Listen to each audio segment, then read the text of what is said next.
El 9 de agosto de 1943.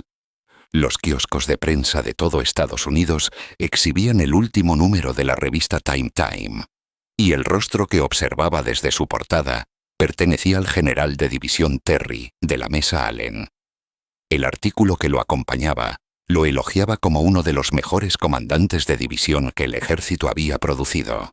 Describía su liderazgo al mando de la primera división de infantería, la legendaria Big Red One, a través de victoriosas campañas en el norte de África y Sicilia. Celebraba sus tácticas agresivas, su valor personal y su capacidad para inspirar a los soldados a lograr lo que parecía imposible. Los lectores estadounidenses abrieron sus periódicos matutinos. Vieron esa portada y sintieron orgullo. Aquí había un héroe genuino, un general que lideraba desde el frente y ganaba batallas cuando más importaba. Solo había un problema. Cuando esa revista llegó a los kioscos el 9 de agosto, Terry Allen ya estaba desempleado. 2 días antes, el 7 de agosto, el general Omar Bradley lo había destituido. El momento elegido fue casi una comedia negra. Bradley relevó a Allen del mando el sábado. La revista Time, ya impresa y distribuida, llegó a las tiendas el lunes con el rostro de Allen destacado de forma prominente como un símbolo de la excelencia militar estadounidense. Bradley acababa de despedir al hombre que Estados Unidos celebraba simultáneamente como un héroe. Esta no era una buena imagen para nadie de los implicados, pero estaba a punto de volverse considerablemente más complicada, porque 2 de los hombres más poderosos en el estamento militar de los Estados Unidos estaban prestando mucha atención, y ninguno de ellos estaba de acuerdo con la decisión de Bradley. El general George S. Patton Jr., quien comandaba el 7º Ejército en Sicilia y era el superior inmediato de Allen, estaba furioso por el despido. Y el general George C. Marshall, jefe de Estado Mayor del Ejército de los Estados Unidos y el hombre que controlaba las asignaciones de oficiales para todas las Fuerzas Armadas, observaba la situación con gran interés. Ambos hombres estaban a punto de darle a Terry Allen algo que Bradley nunca esperó: una segunda oportunidad. Pero para entender por qué este despido importaba tanto, por qué creó tal controversia y por qué la historia de Allen se convirtió en una de las sagas de mando más notables de la Segunda Guerra Mundial, necesitamos comprender lo que acababa de suceder en Sicilia. La primera división de infantería de Terry Allen había estado luchando continuamente desde que desembarcó en Gela el 10 de julio de 1943, como parte de la invasión aliada de Sicilia. Su sector era una de las zonas de desembarco más fuertemente defendidas y, pocas horas después de llegar a tierra, se enfrentaron a un contraataque alemán masivo. La división Panzer Hermann Göring, una de las unidades blindadas de élite de Alemania, lanzó un asalto con 90 tanques en un intento de empujar a los estadounidenses de vuelta al mar. Si ese contraataque hubiera tenido éxito, podría haber provocado el colapso de toda la cabeza de playa estadounidense y, potencialmente, condenado la invasión. La división de Allen los detuvo en seco. Sus soldados, muchos de ellos veteranos de la campaña del norte de África, lucharon con una tenacidad y habilidad que impresionó incluso a los alemanes. Los Panzer se vieron obligados a retirarse, dejando atrás tanques destruidos y bajas que no podían permitirse. Bradley, quien comandaba el 2º cuerpo y era el superior directo de Allen, hizo más tarde una admisión notable en sus memorias. Escribió que dudaba que cualquier otra división en el ejército pudiera haber repelido ese contraataque. Lean eso de nuevo. Bradley, el hombre que despediría a Allen, admitió que la primera división bajo el mando de Allen pudo haber sido la única unidad estadounidense capaz de salvar la invasión de Sicilia en sus horas más críticas. Tras asegurar la cabeza de playa, Allen no descansó. Empujó a su división agresivamente hacia el interior, rompiendo el centro de las líneas defensivas alemanas y permitiendo que el 7º Ejército de Patton avanzara rápidamente hacia el objetivo de Messina. La lucha fue brutal. El terreno de Sicilia favorecía a los defensores. Montañas, carreteras estrechas y pueblos fortificados, que debían ser tomados uno a uno. Las fuerzas alemanas e italianas lucharon con terquedad, haciendo que los estadounidenses pagaran por cada milla de avance. La división de Allen sufrió fuertes bajas, pero nunca dejó de avanzar. A principios de agosto, llegaron hacia la ciudad de Troina, una posición fortificada en el interior montañoso de Sicilia. La batalla por Troina se convirtió en uno de los enfrentamientos más sangrientos de toda la campaña siciliana, con 6 días de combate intenso. El 6 de agosto de 1943, tras casi una semana de feroces combates, la división de Allen capturó Troina. Fue una victoria significativa que rompió las líneas defensivas alemanas y permitió el empuje final hacia Mesina. Este debería haber sido el momento de triunfo de Allen. Su división había sido fundamental para el éxito de la invasión. Había luchado en cada enfrentamiento importante y acababa de capturar una de las posiciones más fuertemente defendidas de Sicilia. En cambio, al día siguiente, el 7 de agosto de 1943, Terry Allen recibió órdenes de presentarse en el cuartel general del segundo cuerpo. Omar Bradley lo estaba esperando. La reunión fue breve y devastadora. Bradley informó a Allen de que se le relevaba del mando de la primera división de infantería con efecto inmediato. Su subcomandante de división, el general de brigada Theodore Roosevelt Jr., hijo del expresidente Theodore Roosevelt y un oficial muy respetado por derecho propio, también fue relevado. La razón declarada fueron problemas disciplinarios. La queja de Bradley era específica. La primera división se había vuelto demasiado independiente, demasiado indisciplinada, demasiado centrada en su propia identidad como soldados de élite, y no lo suficiente en ser parte de la estructura más amplia del ejército. Los soldados no saludaban correctamente. Los uniformes estaban a menudo sucios y descuidados. Los hombres se metían en peleas en los pueblos de las zonas de retaguardia. La división, a ojos de Bradley, se había vuelto ingobernable y necesitaba un nuevo liderazgo para restaurar la disciplina militar adecuada. Allen estaba atónito. Su división acababa de completar una de las batallas más difíciles de la campaña. Habían ganado cada enfrentamiento significativo en el que habían luchado, tanto en el norte de África como en Sicilia. Tenían una tasa de bajas que demostraba que habían estado en combate pesado constante. Estos no eran soldados que evitaran el peligro, y ahora lo enviaban a casa porque sus hombres no saludaban correctamente. La ironía era brutal. Mientras informaban a Allen de que su carrera había terminado, las imprentas de todo Estados Unidos imprimían ejemplares de la revista Time con su rostro en la portada, celebrándolo como uno de los mejores comandantes del ejército. Allen empacó sus pertenencias y se preparó para embarcar en un buque de transporte de regreso a los Estados Unidos. A los 55 años, asumió que su carrera militar había terminado. Los generales, que eran relevados del mando de combate, no solían recibir segundas oportunidades, especialmente cuando el motivo declarado era un fallo disciplinario. No tenía forma de saber que la revista Time estaba a punto de llegar a los kioscos, creando una situación incómoda en la que los periódicos de Estados Unidos celebraban a un general que su ejército acababa de despedir. Tampoco tenía forma de saber que George Patton estaba absolutamente furioso con la decisión de Bradley y estaba a punto de dar a conocer sus sentimientos de la manera más dramática posible.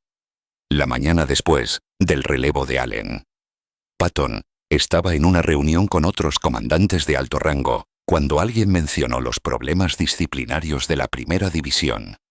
Patton estalló. ¿Disciplina? Se dice que gritó. ¿Quieren hablar de disciplina? La división de Allen acaba de salvar toda la invasión de Sicilia.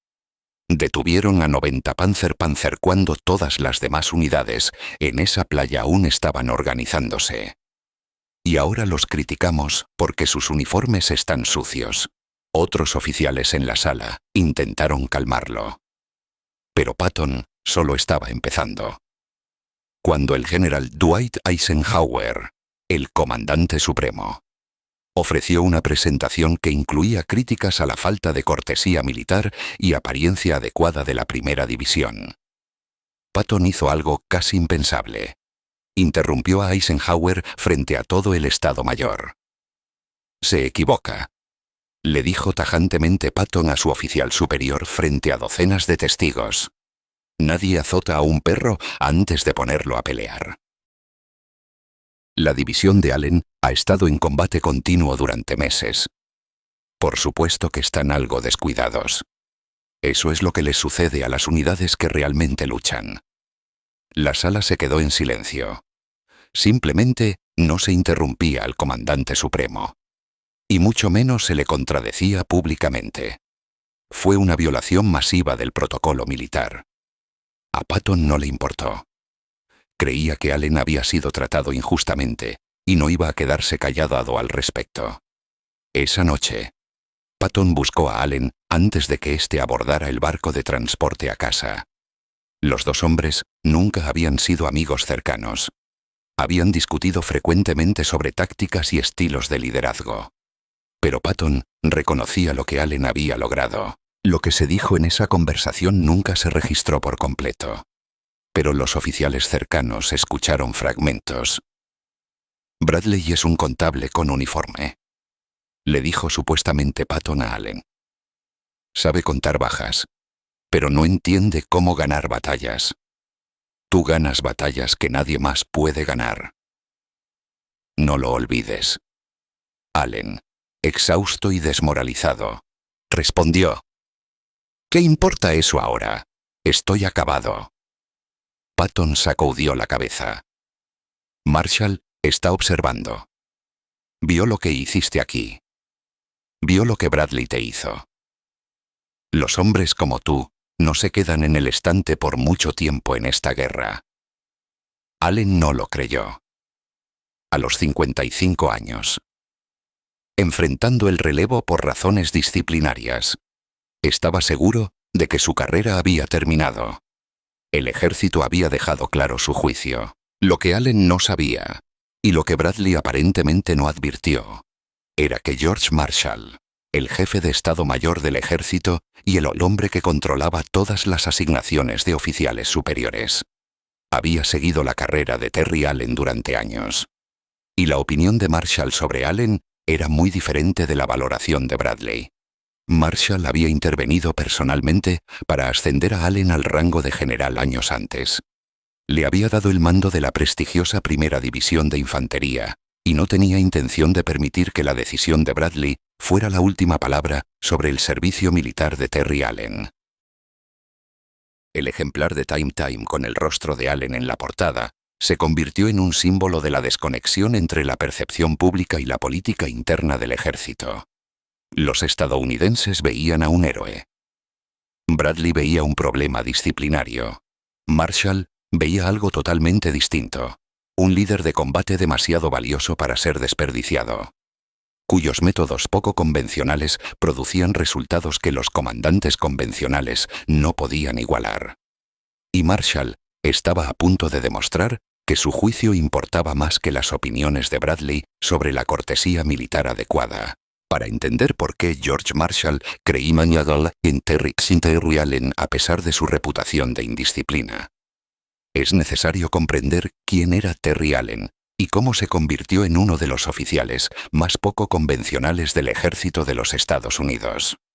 Terry de la Mesa Allen llegó a la Academia Militar de los Estados Unidos en West Point en 1907 con el servicio militar. Literalmente, en la sangre. Su padre era coronel del ejército. Su abuelo había luchado en la batalla de Gettysburg con la Guardia Garibaldi.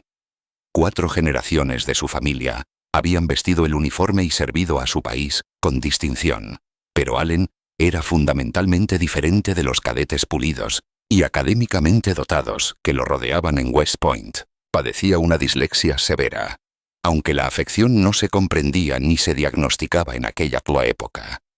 Leer le resultaba agónicamente difícil. Mientras otros cadetes podían estudiar los libros de texto de manera eficiente. Allen tenía que memorizarlo todo mediante la repetición y el aprendizaje oral.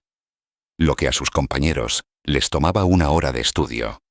A Allen podía tomarle 3 o 4 horas para lograr el mismo resultado. Luchó con los requisitos académicos. Matemáticas, historia e ingeniería, materias que requerían una lectura extensa y trabajos escritos. Eran batallas constantes. Allen compensaba con determinación y memoria, pero no fue suficiente.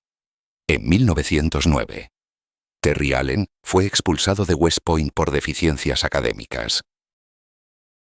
La mayoría de los jóvenes habrían tomado aquello como un mensaje claro. El ejército no los quería. Busquen otra carrera. Sigan adelante con su vida. Allen se negó a rendirse. Volvió a solicitar el ingreso en West Point y fue readmitido para otro intento. En 1911, volvió a fracasar. 2 fracasos en la principal academia militar de la nación. 2 rechazos claros por parte de la institución a la que quería servir. Para la mayoría, ese sería el fin del sueño. Terry Allen lo vio como un contratiempo temporal. Se matriculó en la Universidad Católica en Washington, D.C. Completó su educación allí y pasó por el programa del Cuerpo de Entrenamiento de Oficiales de la Reserva. En 1912, recibió su despacho como teniente segundo en el ejército de los Estados Unidos, no a través de West Point, no por el camino tradicional que los oficiales del ejército regular respetaban, sino por la puerta trasera que los graduados de West Point a menudo miraban con desprecio. Los oficiales del ejército regular que habían obtenido sus despachos en West Point consideraban a los oficiales de la reserva con un desprecio apenas disimulado. No habían pasado por el riguroso entrenamiento de la academia y no se habían ganado su rango de la manera correcta. Se los consideraba oficiales de segunda clase. A Allen no le importaba lo que pensaran. Tenía su despacho. Estaba en el ejército, donde pertenecía, y pasaría los siguientes 30 años demostrando que las notas de West Point no significaban absolutamente nada cuando comenzaba el combate real. El crisol que forjó la filosofía de liderazgo de Terry Allen fue la Primera Guerra Mundial. En 1917, cuando Estados Unidos entró en la guerra, Allen era un capitán asignado a la 90ª División de Infantería. Para 1918, con solo 30 años, ya comandaba todo un batallón de infantería en combate, una posición que solían ocupar oficiales mucho más veteranos. El enfoque de Allen respecto al mando fue poco convencional desde el principio. Los reglamentos del ejército establecían que los comandantes de batallón debían dirigir las operaciones desde puestos de mando situados tras las líneas del frente, coordinándose a través de oficiales subordinados que lideraran los ataques reales. Allen ignoró esas normas. Lideró personalmente patrullas de reconocimiento en la Tierra de Nadie, la zona mortal entre las trincheras estadounidenses y alemanas donde los soldados morían por millares. Avanzaba con las unidades de asalto cuando su batallón atacaba las posiciones alemanas.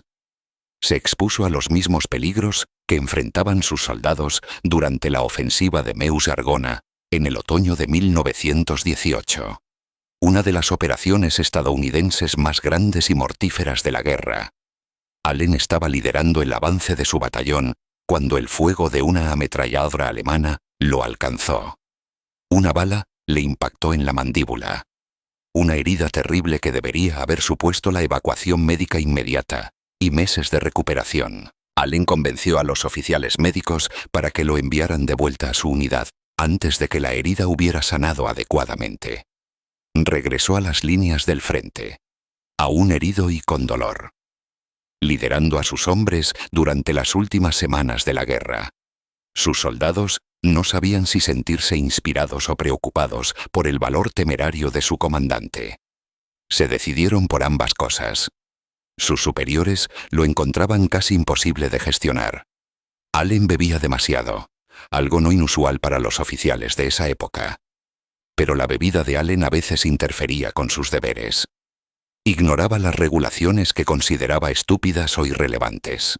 Trataba las ceremonias militares y la disciplina en el patio de armas como pérdidas de tiempo, que podrían aprovecharse mejor en el entrenamiento de combate. Pero ganaba. Cada enfrentamiento en el que participó su batallón terminó en una victoria estadounidense. Sus tasas de bajas eran menores que las de unidades comparables porque sus tácticas agresivas y su liderazgo personal mantenían a sus soldados motivados y eficaces. Entre los soldados rasos, Terry Allen se convirtió en una especie de leyenda, un oficial que realmente se preocupaba por ellos, que compartía sus peligros y que no se escondía tras el rango y el reglamento. Entre los oficiales superiores, era visto como un problema, talentoso pero indisciplinado, eficaz pero insubordinado, valioso pero difícil de controlar. Sin embargo, alguien que se fijó en Allen fue el coronel George C. Marshall, quien servía como oficial superior de operaciones en Francia y cuyo trabajo consistía en identificar líderes talentosos que pudieran ser desarrollados para futuras responsabilidades. Marshall vio en Allen algo que otros pasaron por alto. Vio a un oficial que entendía que el liderazgo en combate requería algo más que seguir procedimientos. Marshall tomó notas en el expediente de Allen, indicando que, a pesar de sus asperezas, Allen poseía raras cualidades de liderazgo que el ejército necesitaría en futuros conflictos. Tras el fin de la Primera Guerra Mundial, Allen regresó al servicio de tiempo de paz. Su carrera progresó lentamente. El ejército entre guerras era pequeño, los ascensos eran escasos y la reputación de Allen por su indisciplina significaba que a menudo era pasado por alto para asignaciones selectas. Para 1940, el teniente coronel Terry Allen comandaba un regimiento de entrenamiento y se enfrentaba a otra acción disciplinaria. Su oficial al mando preparaba la documentación que podría llevarlo a un consejo de guerra por insubordinación y por no seguir los protocolos militares adecuados.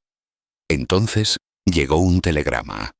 Terry Allen había sido ascendido a general de brigada, saltándose por completo el rango permanente de coronel. Fue un salto extraordinario que casi nunca ocurría en el ejército de preguerra. George Marshall, que ahora era jefe de Estado Mayor del Ejército y responsable de reconstruir el poder militar de Estados Unidos ante la inminencia de la guerra, había intervenido personalmente. Marshall estaba preparando al ejército para el conflicto que sabía inevitable. Necesitaba líderes de combate, no oficiales de desfile, y recordaba al comandante de batallón de la Primera Guerra Mundial que ganaba batallas sin importar cuántas regulaciones rompiera. Marshall escribió en el informe de eficiencia de Allen que era excepcional como líder capaz de hacer cualquier cosa con hombres y oficiales, aunque sin una apariencia imponente y aparentemente casual en sus modales. Otros generales pensaron que Marshall se había vuelto loco. Allen era conocido como un bebedor empedernido y un alborotador que había fracasado 2 veces en West Point. ¿Por qué alguien ascendería a un hombre así al rango de oficial general? Marshall vio lo que otros no vieron. Entendió que la guerra que se avecinaba requeriría oficiales que pudieran inspirar a los soldados a realizar esfuerzos extraordinarios. No oficiales capaces de organizar desfiles impresionantes. Allen podía ser rudo e indisciplinado para los estándares de tiempos de paz. Pero Marshall creía que esas cualidades resultarían inestimables en el combate real. En mayo de 1942, Marshall le dio a Allen el mando de la Primera División de Infantería, la Big Red One, una de las divisiones más prestigiosas e históricas del ejército de los Estados Unidos. Era una asignación que docenas de generales habrían codiciado, y colocó a Allen directamente en el camino del hombre que eventualmente intentaría terminar con su carrera, el general de división Omar Bradley. Bradley y Allen eran opuestos en casi todos los sentidos imaginables. Bradley se había graduado de West Point con distinción. Era metódico, cuidadoso y profundamente comprometido con el procedimiento militar correcto. Creía que la disciplina, el orden y el respeto por las regulaciones eran los cimientos de las organizaciones militares eficaces. Cuando Bradley asumió el mando del segundo cuerpo en el norte de África, en 1943, heredó la primera división de Allen. Lo que vio lo horrorizó. Los soldados de la Big Red One no saludaban con la precisión afilada que Bradley esperaba. Sus uniformes estaban a menudo sucios y descuidados. Aunque esto se debía en parte a que habían estado en combate continuo con oportunidades limitadas para la limpieza y el reemplazo de equipo. Se peleaban con la policía militar en las zonas de retaguardia, viendo a los agentes de la ley militar como obstáculos burocráticos más que como figuras de autoridad legítima. Bradley escribió en sus memorias que la división de Allen había dejado un rastro de tiendas de vino saqueadas y alcaldes indignados por todo el norte de África. Pero esto es lo que Bradley no enfatizó en su crítica. Cuando las divisiones Panzer alemanas atacaron las posiciones estadounidenses en el paso de Kasserine, en febrero de 1943, y varias unidades estadounidenses colapsaron presas del pánico. La primera división de Allen se mantuvo firme. Cuando el segundo cuerpo necesitó lanzar contraataques contra las veteranas fuerzas alemanas, los soldados de Allen lideraron los asaltos. Cuando surgían las misiones más difíciles y peligrosas, Bradley se las asignaba a la división de Allen porque sabía que cumplirían el objetivo. Bradley admitió más tarde en sus memorias que nadie podía superar al impredecible Terry Allen en el liderazgo de las tropas. Pero dijo esto casi a regañadientes, como si elogiar la eficacia en combate de Allen le resultara incómodo. Piensen en lo que Bradley P. estaba diciendo realmente. Allen era el mejor líder de combate de todo el cuerpo. Pero sus soldados no saludaban correctamente. Y para Bradley, el problema del saludo importaba, de alguna manera, más que la eficacia en el combate. Esta brecha filosófica, el énfasis de Bradley en la disciplina y el procedimiento frente al enfoque de Allen en los resultados del combate, conduciría finalmente a su enfrentamiento en Sicilia. Pero antes de ese enfrentamiento, Terry Allen desarrollaría la innovación táctica que definiría el resto de su carrera y que finalmente lo convertiría en uno de los comandantes estadounidenses más temidos en el teatro europeo. Se convertiría en el maestro del combate nocturno. Durante la campaña del norte de África, Allen observó algo que revolucionaría la forma de luchar de su división. Durante las horas de luz, la artillería y las ametralladoras alemanas convertían cada avance estadounidense en un calvario. Las tropas tenían que cruzar terreno abierto frente a defensores que podían ver cada movimiento, ajustar el fuego en tiempo real y concentrar su potencia de fuego sobre las unidades que avanzaban. Las bajas durante los ataques diurnos eran devastadoras. Las unidades avanzaban unos pocos cientos de metros y sufrían pérdidas que las dejaban ineficaces para el combate. Sin embargo, por la noche, la ecuación cambiaba por completo. Los artilleros alemanes no podían golpear lo que no podían ver.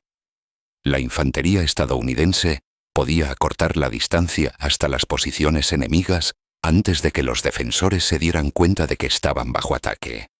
La confusión y la oscuridad favorecían a los atacantes en lugar de a los defensores. Allen comenzó a entrenar intensamente a su división en operaciones nocturnas. El requisito de entrenamiento estándar del ejército era de 8 a 12 horas por semana de instrucción nocturna. Allen lo aumentó a 30 o 35 horas por semana, casi el triple de la cantidad normal. Sus soldados practicaban moviéndose en completa oscuridad, sin usar linternas ni ninguna iluminación que pudiera delatar sus posiciones. Aprendieron a navegar por brújula y estrellas. Ensayaron formaciones de ataque hasta que cada hombre supo exactamente dónde estar y qué hacer sin necesidad de órdenes verbales que pudieran alertar al enemigo. Desarrollaron señales manuales que funcionaban en la oscuridad. Aprendieron a identificarse entre sí por el tacto y el sonido en lugar de por la vista. Llegaron a sentirse cómodos operando en un entorno que la mayoría de los soldados encontraba desorientador y aterrador. Los resultados fueron inmediatos y dramáticos. En el Guettar, en marzo de 1943, la división de Allen lanzó una serie de ataques nocturnos que pillaron a las fuerzas alemanas completamente desprevenidas. La 10ª División Panzer. Una unidad experimentada que había luchado por todo el norte de África. Se vio obligada a retirarse tras sufrir pérdidas significativas frente a posiciones estadounidenses a las que, literalmente, no podían ver para atacar con eficacia.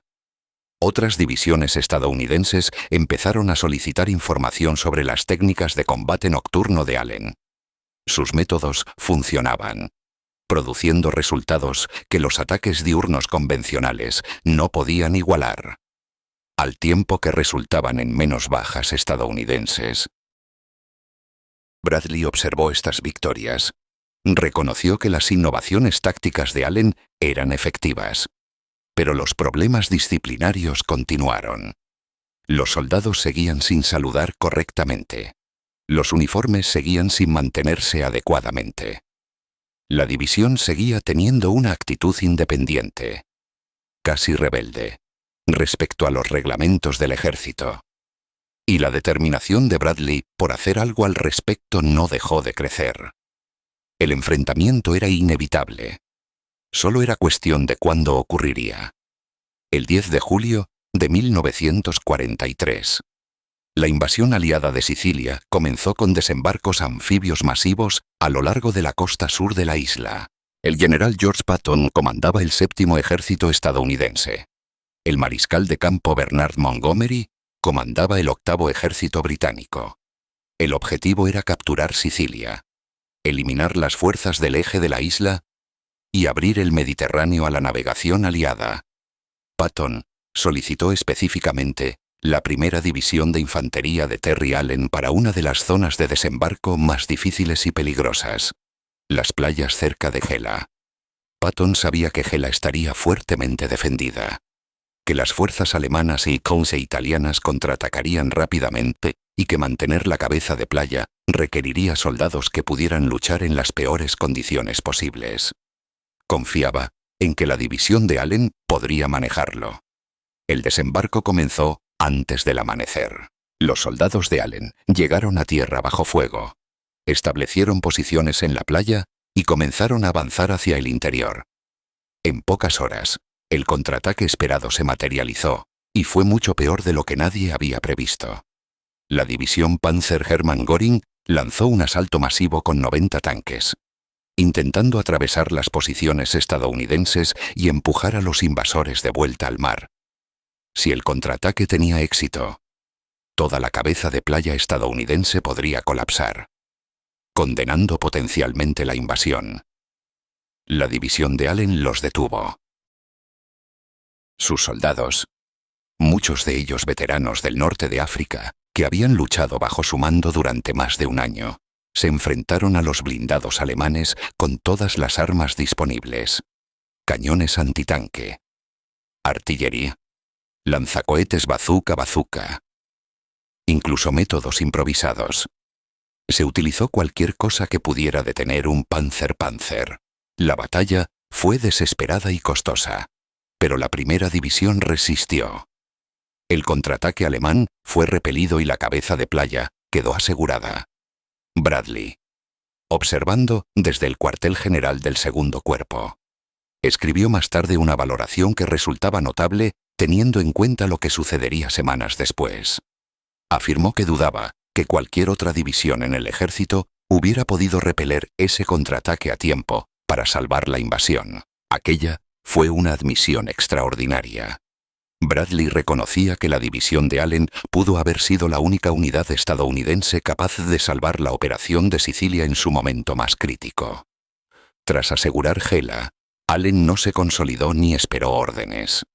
Empujó a su división hacia el interior de forma agresiva, atacando a través del centro de las líneas defensivas alemanas.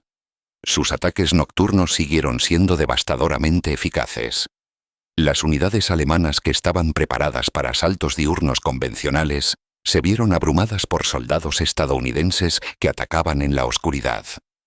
El avance de la 1ª división abrió el interior de Sicilia, permitiendo que todo el 7º ejército de Patton se dirigiera hacia el objetivo de Messina, Era exactamente el tipo de operación centrada en la explotación agresiva que Patton favorecía. Pero la apariencia y la disciplina de la división, o la falta de ella, seguían preocupando a Bradley. Tras semanas de combate continuo, los soldados tenían un aspecto rudo. Los uniformes estaban desgastados y sucios. El equipo estaba dañado por la batalla. Los hombres estaban exhaustos, sobreviviendo con un mínimo de sueño entre operaciones. Para los veteranos de combate, esto era normal. El resultado esperado de una lucha intensiva. Para Bradley, parecía un colapso de los estándares militares. La situación llegó a un punto crítico en Troina, una ciudad fortificada en el interior montañoso de Sicilia.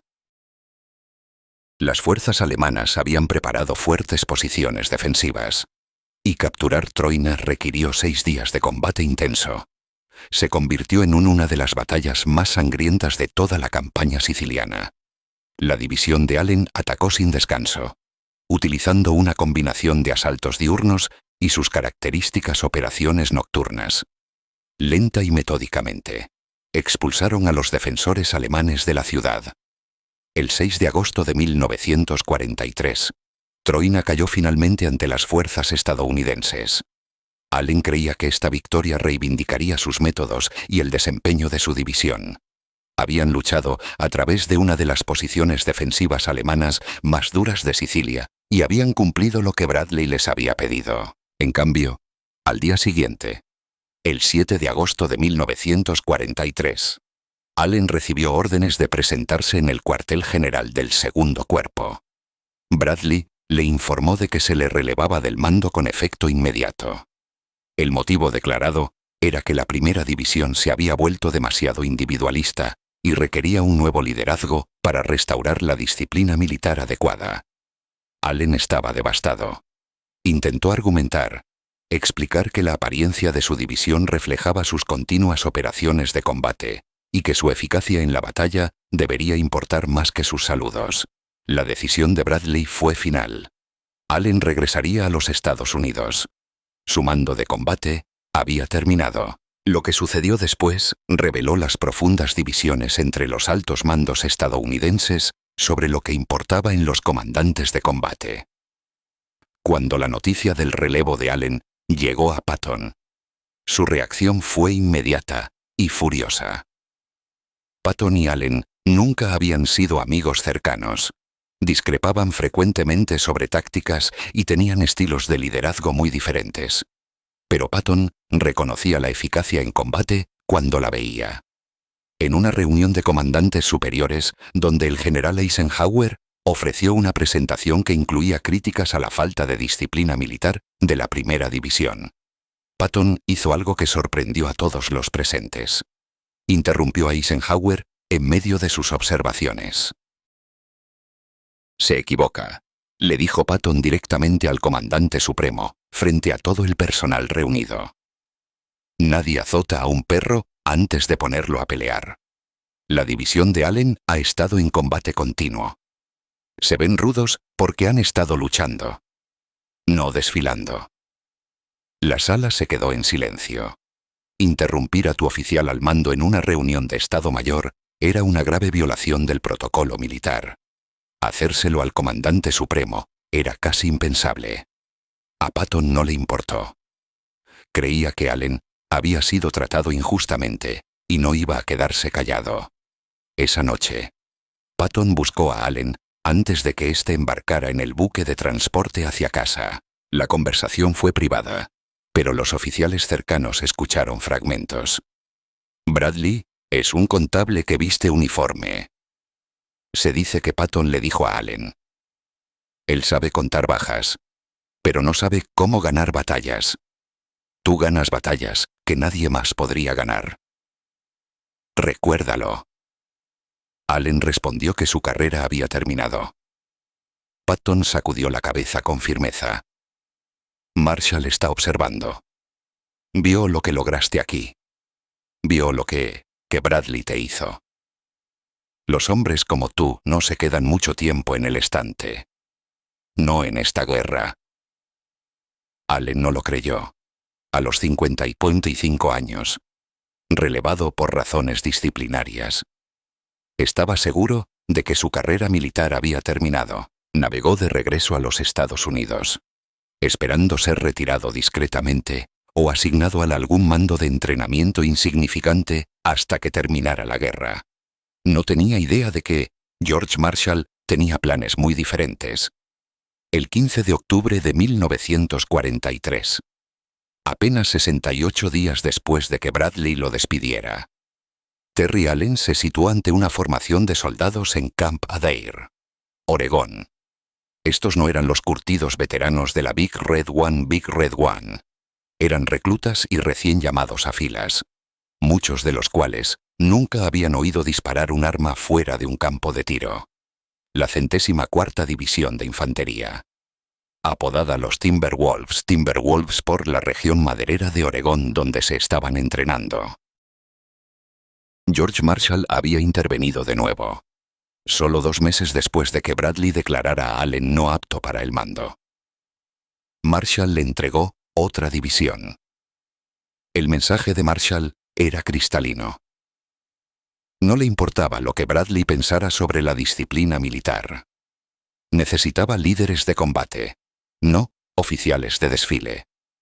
Y Terry Allen era exactamente el tipo de líder que Marshall quería al mando de soldados estadounidenses. Allen miró a las tropas bisoñas reunidas ante él y vio potencial. No eran veteranos, pero podían convertirse en algo especial.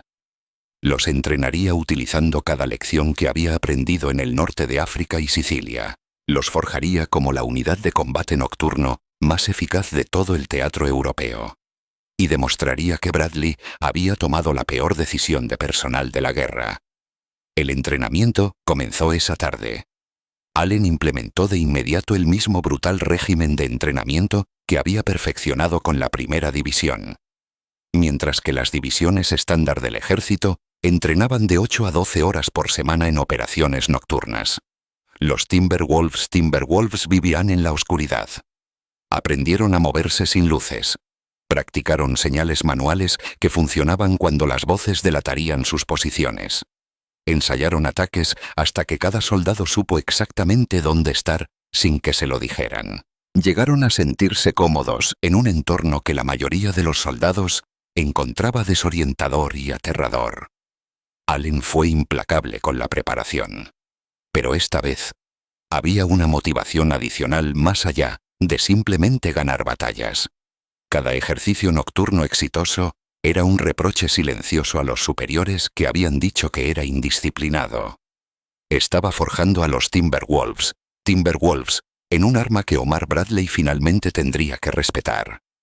Los soldados adoptaron un lema que capturaba su espíritu y la filosofía de su comandante. Nada en el infierno detendrá a los Timberwolves. Para agosto de 1944. Estaban listos. Allen embarcó a su división en buques de transporte con destino a Francia. Regresaba a la guerra, y esta vez demostraría más allá de toda duda que sus métodos funcionaban. La 104ª División entró en combate el 23 de octubre de 1944 en Holanda. Allen atacó de noche. Sus Timberwolves avanzaron 15 millas en 5 días a través de tierras inundadas que habían detenido en seco a otras divisiones. El mariscal de campo Montgomery, al mando de las fuerzas británicas en el sector, envió personalmente felicitaciones por el rápido avance. Luego, la división chocó contra la línea Sigfrido, la barrera defensiva occidental de Alemania, compuesta por búnkeres de hormigón, obstáculos antitanque de dientes de dragón y campos de fuego entrelazados. Otras divisiones habían sufrido bajas terribles atacando estas posiciones durante el día. Los hombres de Allen atacaron de noche una y otra vez. Stolberg cayó en la oscuridad. Luego Schweiler. Después, Inden. Ciudad tras ciudad fue capturada mientras los defensores alemanes luchaban por organizar la resistencia contra atacantes a los que no podían ver. Los Timberwolves Cruz Aaron el río Roer en un asalto nocturno que los comandantes alemanes describieron más tarde como una de las operaciones ejecutadas con mayor profesionalidad a las que se habían enfrentado. Y se dirigieron hacia Colonia, una de las principales ciudades de Alemania. Los soldados alemanes empezaron a llamar a la 104ª División Die Nachtjäger, Die Nachtjäger, los cazadores nocturnos. Los prisioneros capturados decían a los interrogadores que luchar contra los Timberwolves, se sentía injusto. No veían venir a los estadounidenses. Las tácticas defensivas normales no funcionaban y las reglas de la guerra no parecían aplicarse. Para la primavera de 1945, la división de Allen había cruzado el río Rin y corría hacia el río Elba. En las profundidades de Alemania, se habían convertido exactamente en lo que Allen prometió a Marshall, la unidad de combate nocturno más temida en el teatro europeo. Entonces, se toparon con algo que los perseguiría para siempre. El 11 de abril de 1945. La 104ª División llegó a la ciudad de Nordhausen, en el centro de Alemania. Lo que encontraron allí fue un campo de concentración, uno de los miles que los nazis habían establecido por toda la Europa ocupada. 3.000 cadáveres yacían al aire libre, otros 750 supervivientes, demacrados, enfermos y al borde de la muerte. Habían sido abandonados cuando los guardias de las SS huyeron ante el avance estadounidense. Estos prisioneros habían sido obligados a trabajar como esclavos construyendo cohetes V2 en túneles subterráneos. Se les había hecho trabajar hasta el colapso y luego se les había dejado morir cuando ya no eran útiles. Durante 6 meses, los Timberwolves habían dominado la noche. Habían usado la oscuridad como arma y escudo, dominando los campos de batalla gracias a un entrenamiento y unas tácticas superiores. Pero en Nordhausen se enfrentaron a una oscuridad diferente. La oscuridad de una crueldad sistemática, a una escala que desafiaba la comprensión. Sargentos que habían mantenido la calma bajo el fuego de artillería, se derrumbaron ante lo que hallaron en aquellos túneles. Soldados que habían luchado en algunas de las batallas más duras de la guerra, luchaban por procesar el horror a escala industrial que habían descubierto. Los hombres de Allen hicieron lo que pudieron. Evacuaron a los supervivientes a centros médicos. Obligaron a los civiles alemanes locales a enterrar a los muertos y documentaron lo que habían encontrado para que el mundo supiera lo que había sucedido. La guerra de la división duró solo 2 semanas más, el 26 de abril de 1945. Los Timberwolves llegaron al río Mulde y establecieron contacto con las fuerzas soviéticas que avanzaban desde el este. Fueron una de las primeras unidades estadounidenses en enlazar con el Ejército Rojo. La guerra en Europa había terminado efectivamente. El 26 de abril de 1945. La guerra en Europa llegaba a su fin y la 104ª División de Infantería de Terry Allen se encontraba a orillas del río Mulde, habiendo establecido contacto con las fuerzas soviéticas. Los Timberwolves Heavy han combatido durante 195 días consecutivos de combate. Nunca habían cedido terreno ante un contraataque alemán. Nunca habían fallado en la toma de un objetivo asignado.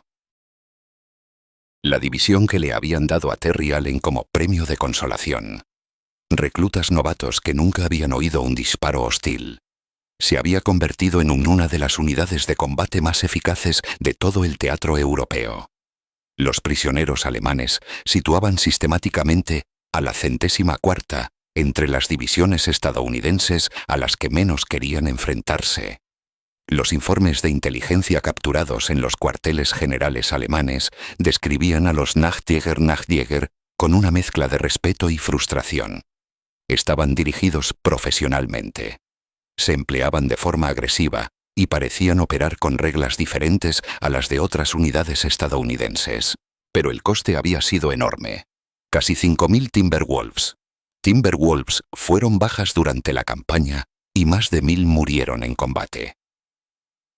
Allen se tomó esas pérdidas como algo personal. Escribió cientos de cartas a las familias de los soldados que murieron bajo su mando. Cada una de ellas personal, reconociendo el sacrificio específico y la contribución individual. Omar Bradley nunca admitió públicamente que se hubiera equivocado con Terry Allen. En sus memorias de posguerra, Bradley reconoció la eficacia en combate de Allen, pero siguió haciendo hincapié en los problemas disciplinarios. Nunca se disculpó.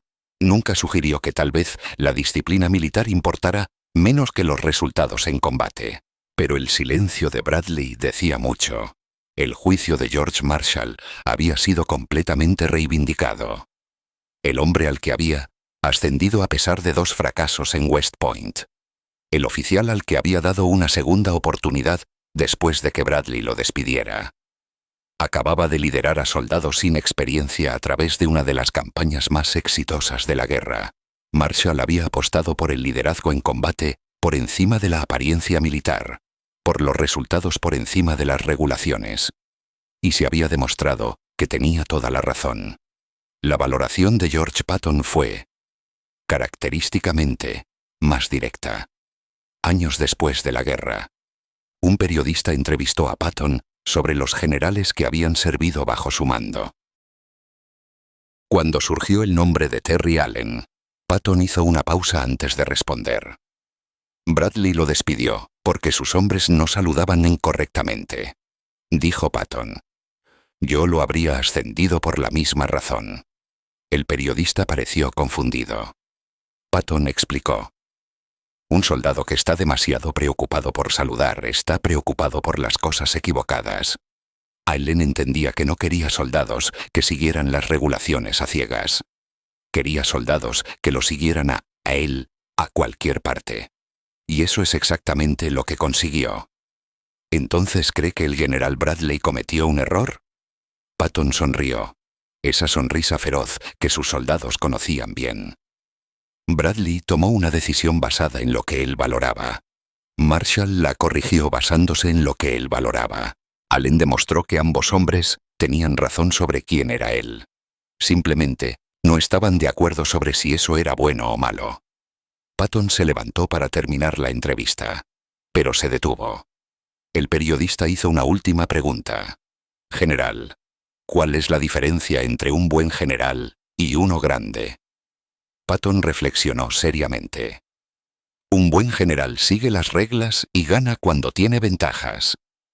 Un gran general rompe las reglas y gana cuando todo el mundo dice que es imposible. ¿Y Terry Allen? Allen no rompía las reglas. Simplemente no reconocía que existieran. Para un hombre así, no existe lo imposible. Solo existe la siguiente batalla.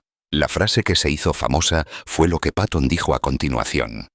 Bradley me preguntó una vez por qué defendía a Allen cuando Eisenhower lo criticaba. Le dije, porque cuando las luces se apagan y el enemigo ataca, quiero a hombres que sepan cómo luchar en la oscuridad.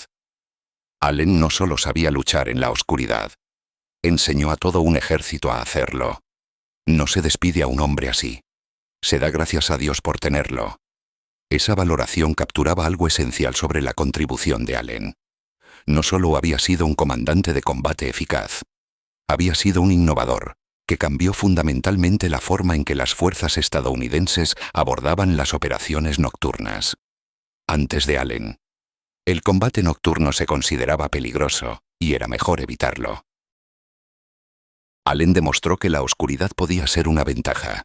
Sus extensos programas de entrenamiento, sus innovaciones tácticas y su disposición a confiar en los soldados para operar de forma independiente en condiciones confusas. Todo ello creó un modelo que otras divisiones estudiaron y adaptaron. Para finales de 1944, las unidades estadounidenses en todo el teatro europeo ya llevaban a cabo operaciones nocturnas con una frecuencia cada vez mayor. Las lecciones que Allen había desarrollado en el norte de África, refinado en Sicilia y perfeccionado con los Timberwolves, se extendieron por todo el ejército. Sus métodos se convirtieron en doctrina. El impacto se extendió más allá de la Segunda Guerra Mundial. El análisis de posguerra identificó la capacidad de combate nocturno como una ventaja estadounidense significativa. Los planificadores militares incorporaron las operaciones nocturnas en el entrenamiento estándar. Las futuras generaciones de soldados aprendieron técnicas de las que Terry Allen había sido pionero. Pero el propio Allen siguió siendo un gran desconocido fuera de los círculos militares. El gran público conocía nombres como Eisenhower, Patton, MacArthur, Bradley. Terry Allen, a pesar de comandar 2 divisiones a través de campañas exitosas, permaneció en la sombra. En parte, esto se debió a su relevo de la primera división. Aquel acontecimiento, comunicado como un asunto disciplinario, creó la percepción de que Allen era, de algún modo, deficiente. El éxito posterior con la 104ª recibió menos publicidad, ya que ocurrió al final de la guerra, cuando la atención pública se centraba en el colapso de Alemania. En parte, se debió a la personalidad de Allen. Nunca buscó publicidad, no escribió memorias ni concedió entrevistas extensas. Simplemente hacía su trabajo. Lideraba a sus soldados y dejaba que otros se preocuparan por el reconocimiento. Tras la guerra, Allen se retiró del servicio activo y se instaló en una tranquila vida civil. Los veteranos de ambas divisiones que Allen comandó lo recordaban con una lealtad feroz. Los soldados de la Big Red One sostenían que Bradley había cometido un error terrible. Los Timberwolves daban crédito al entrenamiento de Allen por salvarles la vida en combate. Ambos grupos llegaban a la misma conclusión. La historia había tratado a Terry Allen injustamente, centrándose en su relevo en lugar de en sus logros, recordando las controversias en lugar de las batallas ganadas. Terry Allen murió el 12 de septiembre de 1969, a la edad de 81 años. Su obituario en el New York Times lo calificó como uno de los comandantes de división más eficaces de la Segunda Guerra Mundial. Cabe destacar que el obituario apenas mencionaba su relevo de la primera división. No se detenía en cuestiones disciplinarias, sino que se centraba en lo que importaba: victorias logradas, soldados liderados y contribuciones realizadas para ganar la guerra. Porque, en última instancia, la historia no recuerda quién saludó correctamente, recuerda quién ganó. La cuestión que debatieron los historiadores militares fue si la decisión de Bradley estuvo justificada. Incluso si la decisión de Marshall de dar a Allen otra oportunidad resultó acertada. Algunos argumentaron que Bradley tenía razón dentro de su marco de referencia. Mantener la disciplina requería estándares consistentes. Otros sostuvieron que Bradley había confundido los medios con los fines.